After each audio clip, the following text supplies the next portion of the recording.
I didn't leave the night we argued. That's important. People like to imagine a big moment. Shouting, slammed doors, dramatic ultimatums. That's not how it happened. What finally ended my marriage came out quietly, almost casually, slipped into a sentence she probably forgot 5 minutes later.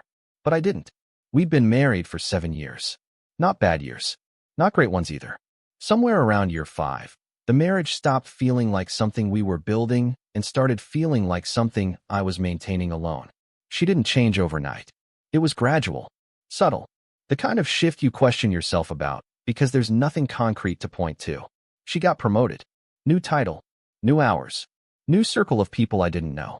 She started saying things like work dinner and last-minute drinks more often. At first, I encouraged it. I meant it. I was proud of her. But pride doesn't make you blind forever. She stopped asking when I'd be home. Stopped texting updates. Stopped noticing when I rearranged my schedule to make sure dinner was ready. The dog was walked. The house didn't feel empty when she came back late. Then there was Caleb. Not an affair, at least not on paper. A mentor. That's what she called him. Older. Confident. The kind of guy who spoke like he'd never been questioned in his life. I heard his name more than I heard about her actual work. Caleb thinks this project could fast-track me. Caleb said I should stop apologizing so much. Caleb invited a few of us out after the meeting. When I finally said it made me uncomfortable, she laughed. Actually laughed. You're reading into things that aren't there, she said. Not every man who exists around me wants to sleep with me. That wasn't what I'd said. But that's how it always goes when someone doesn't want to hear you. The night everything crystallized was a Thursday. Not even a weekend. I'd come home early because I thought we might finally have a normal evening together. I stopped at the store, picked up ingredients for her favorite pasta, even grabbed that expensive bread she liked, but never bought herself. She wasn't home. Her shoes weren't by the door. Her laptop bag was gone. The house felt staged, like a place no one actually lived. I checked my phone. A text, timestamped 2 hours earlier. Dinner with the team. Don't wait up. No apology. No explanation. When she finally walked in, it was close to 10. Hair still perfect. Lipstick untouched. She smelled like the sharp citrus cologne I didn't own. You didn't answer my call, I said. She set her keys down slowly, like I was inconveniencing her. I was busy. With Caleb? I asked. She froze for half a second. Just long enough. Then her face changed. Not anger. Something worse. Annoyance. You don't get to interrogate me, she said. I work all day. I shouldn't have to come home and defend myself. I told her I wasn't interrogating. I told her I felt invisible. That I missed us. That I didn't recognize the life we were living anymore. She crossed her arms. Maybe that's because you're stuck, she said. You're still living like nothing's changed. I felt that one. I've changed plenty, I said. I just didn't stop choosing this marriage while I was doing it. She sighed. Loudly. Like someone dealing with a difficult coworker. I can't keep managing your emotions, she said. I need space to live my life without feeling guilty. That was when it happened. Not shouted. Not dramatic. If this marriage feels like a cage to you, she said, maybe you should stop standing in the doorway. I stared at her. What does that mean? I asked. She shrugged, already turning toward the bedroom. It means I'm not changing my life to make you comfortable. She disappeared down the hall. I stood there alone in the kitchen, the pasta water boiling over because I'd forgotten it was even on the stove. I turned it off, cleaned up, packed the food into containers. That night, I slept on my side of the bed while she scrolled on her phone, back turned to me, glowing screen lighting the wall between us. She fell asleep quickly. I didn't. I lay there replaying the sentence again and again. Stop standing in the doorway. She didn't mean it as an exit, but I heard it as one. I didn't leave that night. I waited. Not out of fear. Out of certainty. Because when you finally hear the truth, you don't rush. You listen. You observe. You let it confirm itself. And over the next 2 weeks, it did. She stopped pretending there was anything to fix. Stopped hiding the late nights. Stopped noticing whether I was there at all. That's when I started planning. Quietly. Deliberately. Not to hurt her. To reclaim myself. I didn't confront her again. That surprised me at first. I'd spent weeks rehearsing conversations in my head. Calm ones, angry ones, desperate ones. But after that night, after the way she said it so casually, something in me shut off. Not emotionally. Strategically. I stopped arguing because arguments require the belief that the other person still cares about the outcome. She didn't. And once you see that clearly, continuing the conversation feels less like fighting for your marriage and more like negotiating with someone who's already left the room. So I observed. I noticed how she no longer asked where I was going, only whether I'd be home to feed the dog. I noticed how she stopped using we when talking about plans. How everything was I might and I'm thinking. I noticed how she'd changed her phone password. Not because she thought I was snooping, because she didn't think about me at all. We became efficient roommates. Polite. Surface level. The kind of calm that fools outsiders into thinking things are fine. They weren't. And the strange thing was, the more distant she became, the clearer my head got. I started with the boring stuff. I made copies of documents. My passport, birth certificate, vehicle title, insurance paperwork. Not because I was panicking, but because I was done being unprepared. I opened a new email account she didn't know about. Updated my resume. Reached out to an old colleague under the pretense of catching up. He mentioned an opening at his firm. Nothing urgent, but I logged it away. I checked our lease agreement one night while she was out. Both our names were on it, but there was a clause about early removal with written notice and continued payment responsibility. I could work with that. One evening, she came home later than usual, heels in her hand, laughing softly into her phone before she noticed me sitting at the table. She ended the call quickly. "Did you eat?" she asked. "Yes." "Good," she said, already moving toward the bedroom.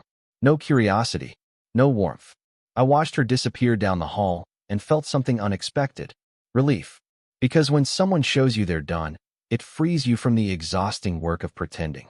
I didn't tell my friends yet. I didn't tell my family. I needed my decision to be solid before I let anyone else's opinions touch it. The only person I told was Mark. We'd been friends since college. The kind of friend who doesn't offer advice unless you ask for it. We met for coffee on a Saturday morning. "She's not cheating," I said. Mark raised an eyebrow. "That's not the same as being loyal." "Exactly. She's already living like I'm optional," I said. "I think she just hasn't realized I'm allowed to stop volunteering." Mark took a sip of his coffee. "So what's the plan?" "I don't know yet," I said. "But I'm not begging." He nodded. "Good." That was it. No pep talk. No drama. Just confirmation. Over the next week, she barely spoke to me unless logistics demanded it. And when she did, it was clipped. Impatient. I started sleeping better. That should have scared me. Instead, it reassured me. The final confirmation came on a Tuesday night. She was rushing around, changing outfits, checking her phone, annoyed that her shoes weren't where she left them. "Are you going out again?" I asked, neutral. She stopped and looked at me like I'd asked something unreasonable. "Yes," she said. "I don't know why this keeps surprising you." "I guess it doesn't," I replied. She frowned. "What's that supposed to mean?" "It means I've accepted who you are," I said calmly. She rolled her eyes. "You're being dramatic." "Maybe, but drama usually comes with emotion." What I felt was certainty. That night, after she left, I sat alone on the couch and thought about the version of myself I'd been for the past year. Quiet, accommodating, always adjusting. I thought about how often I'd asked myself what else I could do to make things easier for her. I hadn't once asked what it was costing me. I pulled out my phone and made a list. Not of things she'd done wrong, of things I would need to leave cleanly. Who I'd call, where I'd go, what I'd take, what I'd leave behind. The list was shorter than I expected, because most of what we owned together didn't feel like mine anymore. The following morning, I went to work and gave my boss notice that I'd need a personal day later in the week. He didn't ask why, just nodded. That evening, she came home unusually early. She dropped her bag by the door and looked at me. "You've been quiet lately," she said. "So have you," I replied. She studied my face like she was trying to read something she didn't expect to see. "You're not angry," she said. "No," I agreed. That seemed to unsettle her more than anger ever had. "Well," she said, forcing casualness, "I'm going to be busy this weekend." "I know," I said. She hesitated. "I might not be around much." I nodded.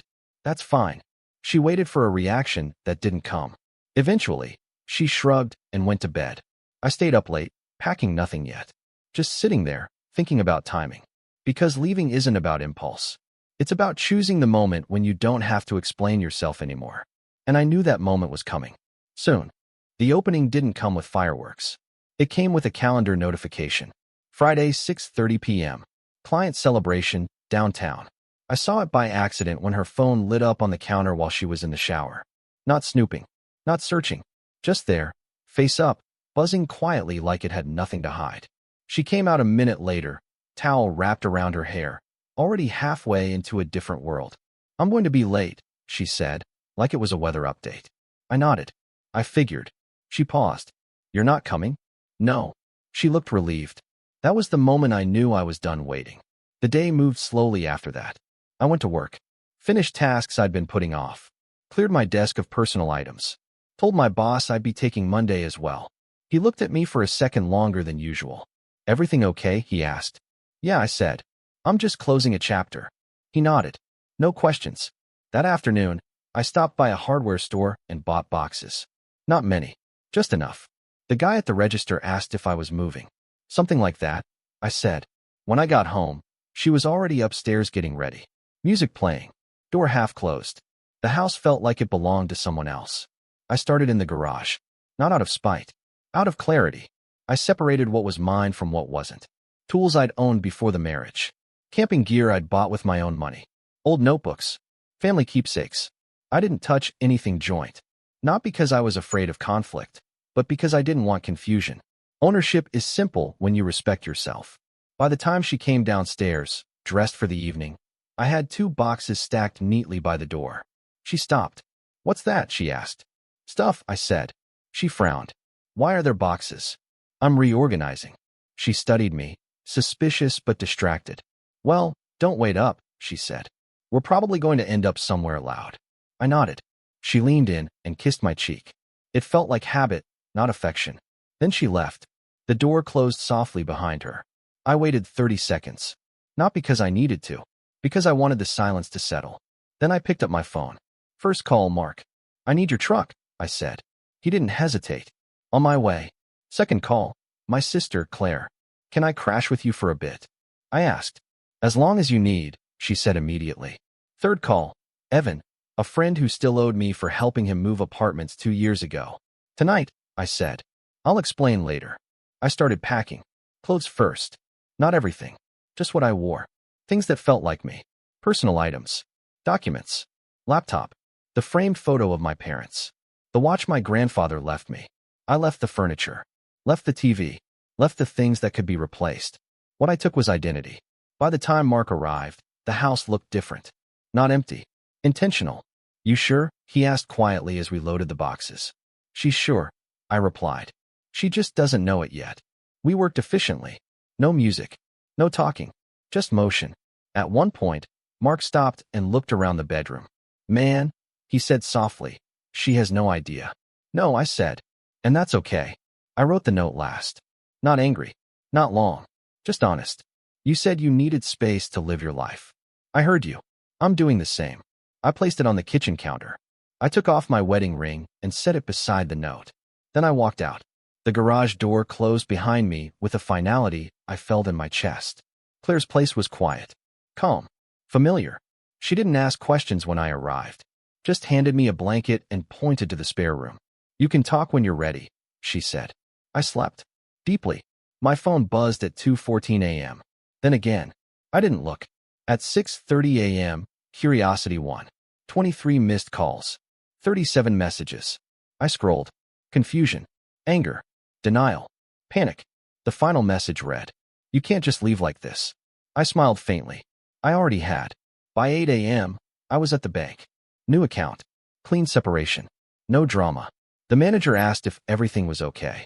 "I'm resetting," I said. She nodded like she understood exactly what that meant. From there, I went straight to a law office Mark had recommended. The attorney, Rachel and Gwen, listened without interrupting. When I finished, she leaned back. "You didn't abandon your marriage," she said. "You responded to its reality." That mattered more than I expected. By noon, paperwork was started. By evening, my phone was silent. She'd tried showing up at Mark's place. He didn't answer the door. She texted Claire. Claire blocked her. That night, sitting on a borrowed bed in a borrowed room, I felt something shift. Not triumph. Freedom. Because I hadn't stormed out. I hadn't begged. I hadn't explained myself into exhaustion. I'd listened. And then I'd acted. I didn't block her right away. That wasn't mercy. It was discipline. I needed the messages to document themselves. Patterns tell the truth better than explanations ever do. And sure enough, Over the next 48 hours, her text wrote a story I'd been trying to convince myself wasn't real. The first day was chaos. Missed calls from numbers I didn't recognize. Long messages that started angry and ended apologetic. Accusations followed by promises. Then bargaining. We can fix this. You're overreacting. I didn't mean it like that. You can't just disappear. But I hadn't disappeared. I'd simply stopped making myself available. On Monday morning, I went to work like nothing had happened. Parked in the same spot. Walked through the same doors. Said good morning to the same people. The routine grounded me. My manager stopped by my desk mid-morning. HR got a call, he said carefully. I looked up. From who? Your wife. Of course she had. She said there was a family emergency and she needed to reach you. I exhaled slowly. There isn't. He nodded. I figured. I told them not to transfer any more calls. Thank you. He paused. You okay? Yes, I said. And for the first time, it wasn't a lie. By lunchtime, the messages shifted tone. Less anger. More confusion. She couldn't understand how I'd left without a dramatic confrontation. How I hadn't waited for closure. How I'd taken her words seriously instead of emotionally. People like her don't expect follow-through. They expect negotiation. That's where they get their power. That afternoon, her sister called me. I let it ring. Then her mother. Then a number from an unfamiliar area code. I turned my phone face down and finished my workday. When I got back to Claire's place, she was sitting at the kitchen table with 2 mugs of tea. She came by, she said. My stomach tightened. Here. Outside. Knocked. Cried. Said she didn't understand why you wouldn't talk to her. What did you do? I didn't answer, Claire said simply. You asked for space. I respected that. I nodded. Gratitude settled in quietly. That night, I finally blocked her number. Not out of anger. Out of clarity. 2 days later, Caleb reached out. Not directly. Through LinkedIn. Hey man, this is awkward, but I wanted to clear the air. I stared at the message for a long moment before replying. No need. There's nothing to clear.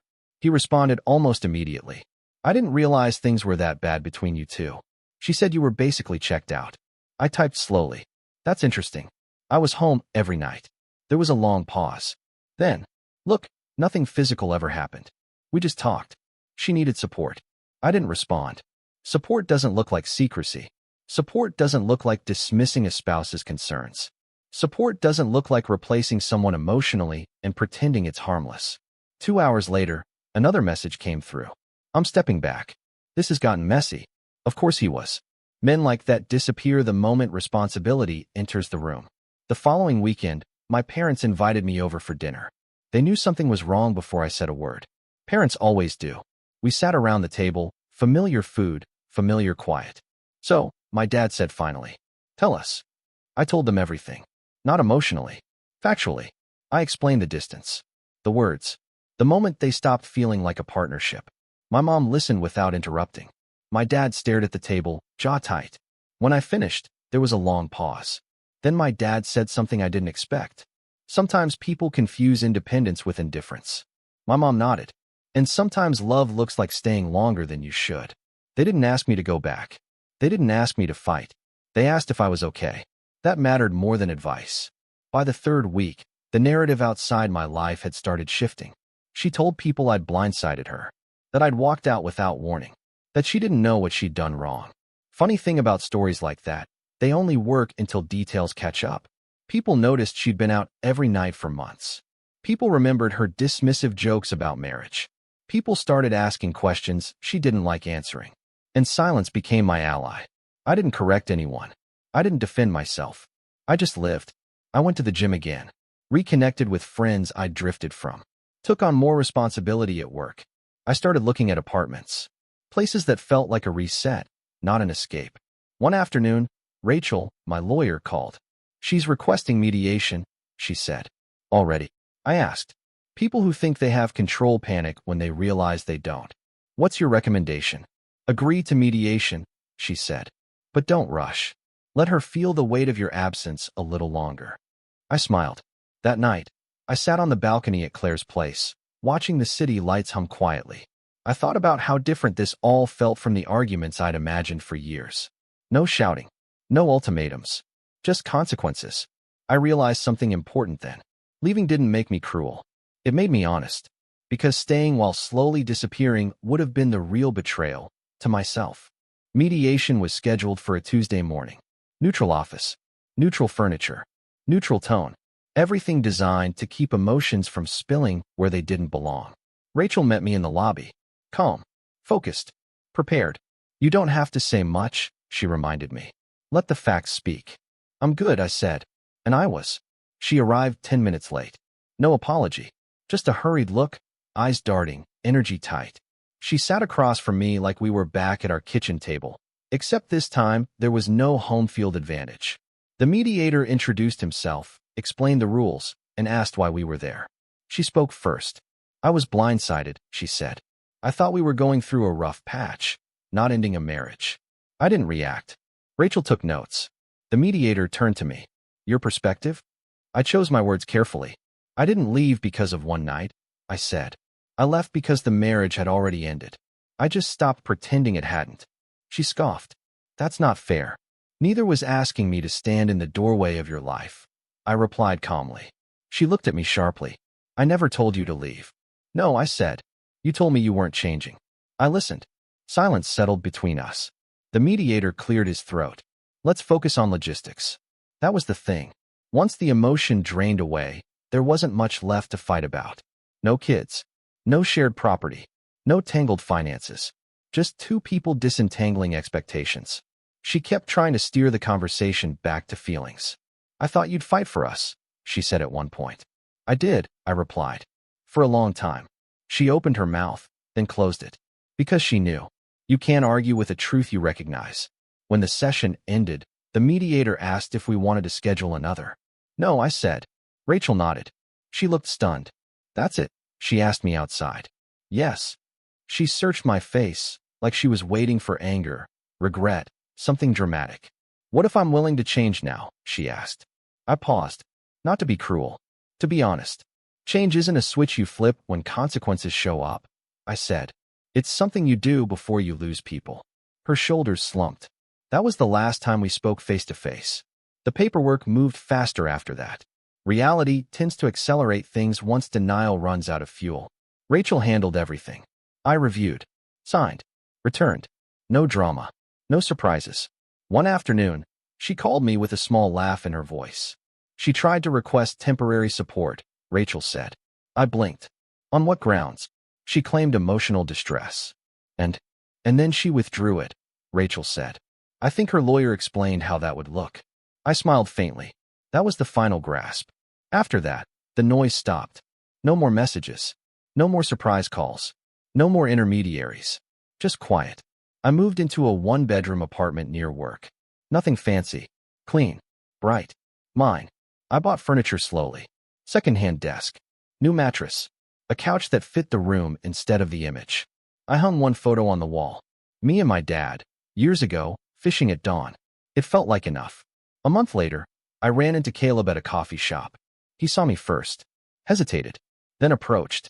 Hey, he said awkwardly. Hey. I just wanted to say, I'm sorry. For what? I asked. For not stepping back sooner.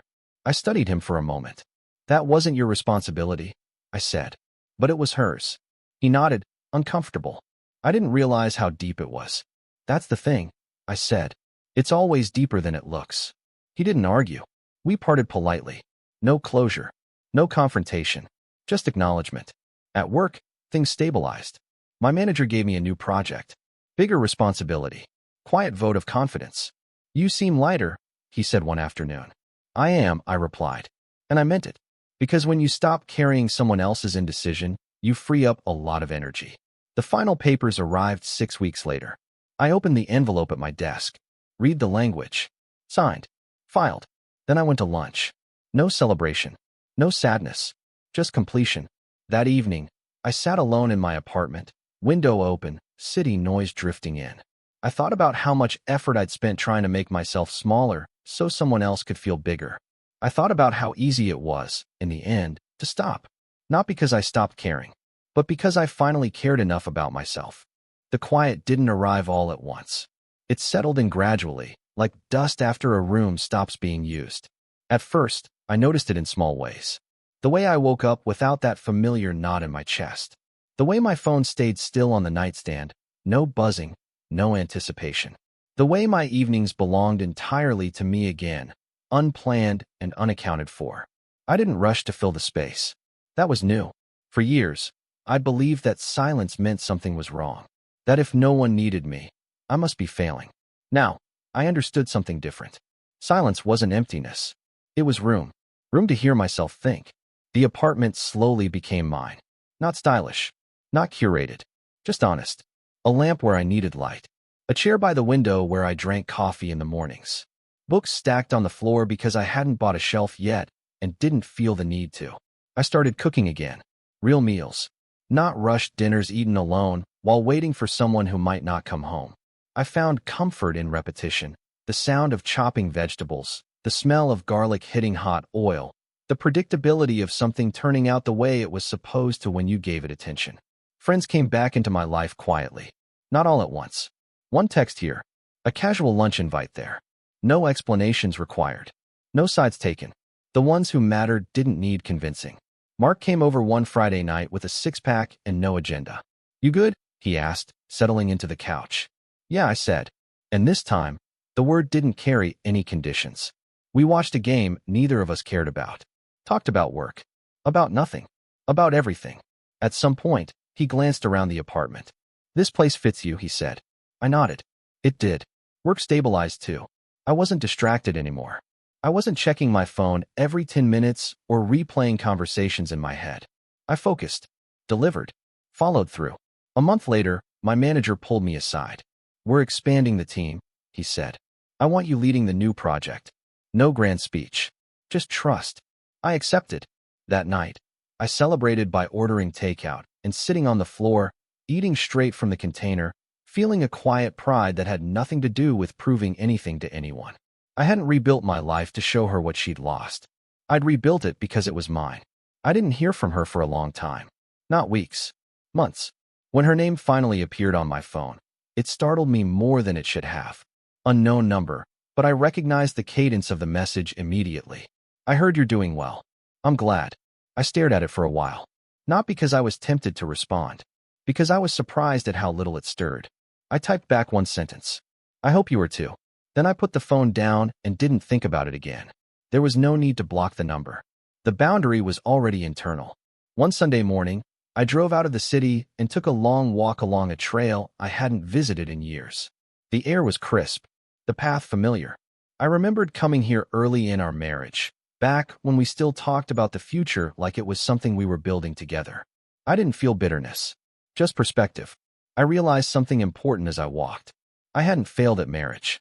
I'd outgrown a version of myself that believed love meant endurance at any cost.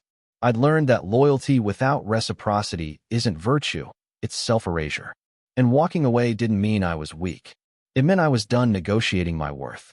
Later that evening, my parents called. Just to talk. My mom asked how I was sleeping. My dad asked about work. Ordinary questions that felt extraordinary after years of tiptoeing around discomfort. "You seem lighter," my mom said. "I am," I replied. She didn't press. She didn't analyze. She just accepted it. That felt like love. The last box I unpacked was the smallest one. Inside was the wedding album. I debated throwing it away, burning it, doing something dramatic. Instead, I flipped through it slowly.